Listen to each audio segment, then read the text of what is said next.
Rastafari!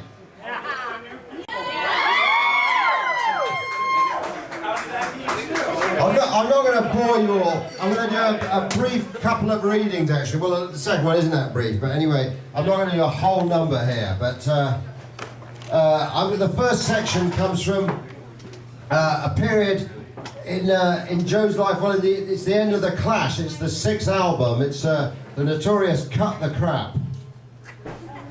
But it has a kind of literary inflection. By the time that Cut the Crap came out, Joe Strummer was no longer really a member of any form of the Clash. In the period building up to the release of the record, Joe had disappeared to Madrid to produce 091, a group from Granada. But life was not much better in Spain. He had immediately run into the kind of difficulties that had plagued the Clash. The record company worried about his presence, to which Joe only added with his characteristic absences from sessions to bars or gigs. The record company wanted a cute pop record.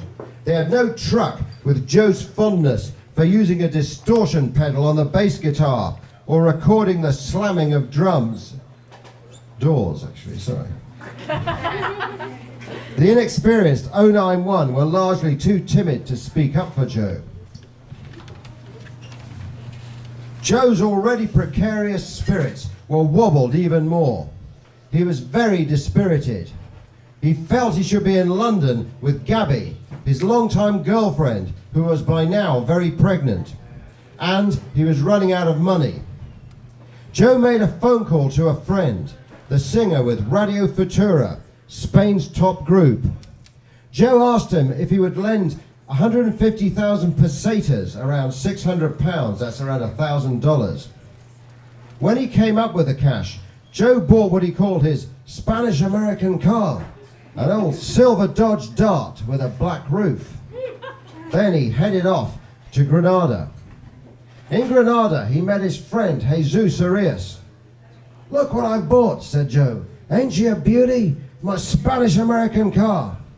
I've always wanted to have a car like this." At stoplights, remembered Jesus, he would address people. "Es mi nuevo coche, amigo. ¿Te gusta coche español americano?" Joe announced that he wanted to finally visit the burial site of Federico Garcia Lorca, referenced in the lyrics of Spanish Bombs. His adoration of Lorca's work can be explained by a simple line of the great writer: "At the heart of all great art is an essential melancholy." They headed to the town of Visnar, 9 kilometers from Granada. Driving through the countryside, Joe dropped his guard. He told Jesus of the difficulties he was having in Madrid. "I'm not having a good time. I don't know what to do, because I really love this band.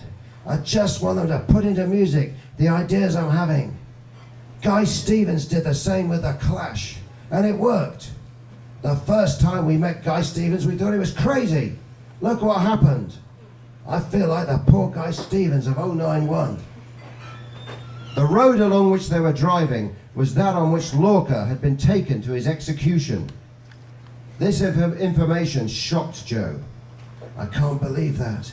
This landscape is the last thing his eyes saw." Jesus had to dissuade Joe from buying shovels to dig for Lorca's remains. Along with 2,000 other death squad victims, the writer had been dumped into the ground without a commemorative marker. His final burial place was close to a pair of olive trees. When they reached the bald terrain on which Lorca was murdered, Joe immediately felt the intensity of the setting, as well as its characteristic somber mood. "I can hear them," Joe suddenly whispered. "I can hear the screams of the dead." He stepped over to the olive trees, sat down, and remained in silence. When I turned back to Joe, said Jesus, he was silently crying, his face full of tears, while he made a joint. "I promised myself," said Joe, "that if someday I visited Lorca's grave, I would smoke a joint in his honor. When I was writing Spanish Bombs on a plane, I made that promise. "This is for you, Federico," he said, lighting the joint and saluting the sky.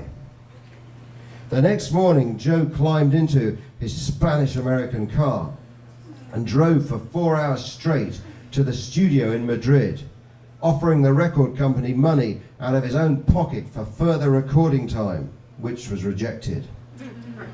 As soon as his work was completed, he flew back to London. The record company remixed the record, Más de 100 Lobos, more than 100 wolves, losing Joe's effects and idiosyncrasies. Joe was not having a good time in recording studios in 1985.